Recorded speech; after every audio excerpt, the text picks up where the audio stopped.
আপনাদের অবশ্যই দরদ মনোযোগ সহকারে দেখতে হবে। এটা কি বানাইলো রে অনন্য মামুন ভাই, আমি তো জাস্ট ফিদা হয়ে গেছি। এমন ছবিও বানানো সম্ভব? অনন্য মামুন ভাই আপনি সাকিবিয়ানরা এইমাত্র দেখা শেষ করলাম শাকিব খানের বহুল আলোচিত দরদ সিনেমাটি। আমার শো ছিল সকাল 11:40-এ। তো দরদ সিনেমা দেখার পর আমার যে ভালো লাগা, আমি আমার ভালো লাগাটা আপনাদের সাথে শেয়ার করব। একটু কষ্ট করে আমার কথাগুলো মনোযোগ দিয়ে শুনবেন। প্রথমেই আমি ধন্যবাদ জানাতে চাই ডিরেক্টর অনন্য মামুন ভাইকে এত সুন্দর অসাধারণ একটি সিনেমা নির্মাণ করার জন্য। আমি অবাক হয়ে গেছি যে অনন্য মামুন ভাইয়ের মাথায় এত বড় একটি সিনেমা ঢুকলো কিভাবে।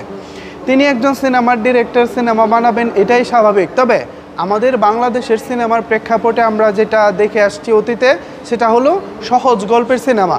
কিন্তু এরকম একটি সাইকো থ্রিলার সিনেমা এত চমৎকারভাবে মামুন ভাই বানিয়েছেন, যা ছিল সত্যিকার অর্থেই অসম্ভব সুন্দর এবং অবিশ্বাস্য একটি নির্মাণ। আমার কাছে আরও একটি বিষয় ভালো লাগার, সেটা হলো মামুন ভাইকে আরেকটি বিষয় আমি ধন্যবাদ দিতে চাই। মামুন ভাইয়ের মতো ডিরেক্টর আমাদের বাংলাদেশে প্রয়োজন আছে। বিশ্বাস করেন ভাই, দরদের মতো সিনেমা পুরো ওয়ার্ল্ডে অন্য কোনো পরিচালক বানাতে পারবো কিনা জানি না, তবে অনন্য মামুন ভাই বানিয়ে দেখিয়েছেন। এর জন্য মামুন ভাইকে ধন্যবাদ দিতে হয়। তাছাড়া অনন্য মামুন ভাই ইতিপূর্বে বিভিন্ন ইন্টারভিউতে দরদ নিয়ে অনেক কথা বলেছেন। সেই কথাগুলোর আলোকে আজকে আমি সিনেমাটা দেখতে এসেছি। অবশ্যই প্রথম পছন্দ শাকিব খান, এরপর দ্বিতীয় পছন্দ ছিল অনন্য মামুন ভাই। অনন্য মামুন ভাইয়ের আগের অনেক সিনেমা দেখেছি, যেমন ছিল নবাব এলএলবি কিংবা আমি শুধু চেয়েছি তোমায়, আবার হচ্ছে অন্যান্য যেসব সিনেমা আছে। তো সেই সব সিনেমা থেকে এই দরদ একেবারেই ডিফারেন্ট।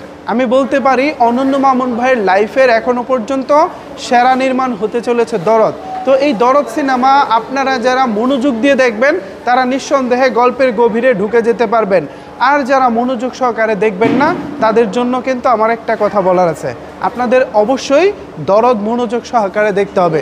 এটা কি বানাইলো রে অনন্য মামুন ভাই, আমি তো জাস্ট ফিদা হয়ে গেছি। এমন ছবিও বানানো সম্ভব?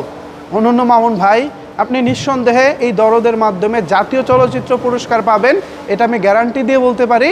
আমার সাথে যারা ছবি দেখেছেন প্রত্যেকেই আপনার উপরে একেবারে অবাক হয়ে গেছে এবং সবাই এক বাক্যে বলেছে, এটা কি বানাইলো অনন্য মামুন, এটা কিভাবে বানাইলো। দরদ তো অনন্য মামুন নিজেকেই ছাড়িয়ে গেছে। তিনি যা বলেছেন, তিনি যা বলতে চাচ্ছিলেন এতদিন, আমরা তো বাস্তবে তার চাইতে অন্য কিছু দেখেছি। আসলে মামুন ভাই আপনি একটা চিজ। আমরা সবসময় চাই আপনি শাকিব খানকে নিয়ে কাজ করেন, শাকিব খানকে নিয়ে ভালো ভালো সিনেমা আমাদেরকে উপহার দেন। আমি ইনফ্যাক্ট এটাও চাই আগামী 2-4 বছর শাকিব খানের যতগুলো সিনেমা আছে আমি চাই সবগুলো সিনেমা আপনিই করেন। রায়হান রাফি বা হিমেল আশরাফ অন্যান্য কোনো ডিরেক্টরকে চাই না, শুধু আপনাকে চাই। যে চমক, যে ঝলক দেখাইছেন ভাই, আমি ভাই একেবারে মানে আনন্দে আত্মহারা হয়ে গেছি। জাস্ট দরদের মধ্যে ডুবে আছি। গানগুলো ছিল এক কথায় অস্থির। লোকেশন, আপনার ডিরেকশন, ক্যামেরার কাজ, কালার গ্রেডিং, টেকনিক্যাল যেসব দিক আছে সব কিছু মিলিয়ে দরদ হয়েছে টপ নচ। সো দরদ নিয়ে আর বেশি কিছু বলার নাই। আপনারা যারা দরদ দেখেছেন বা দরদ দেখবেন তারা অবশ্যই নিচের কমেন্ট বক্সে জানাবেন আপনাদের নিজের ভালো লাগা। ধন্যবাদ সবাইকে এতক্ষণ আমার সাথে থাকার জন্য।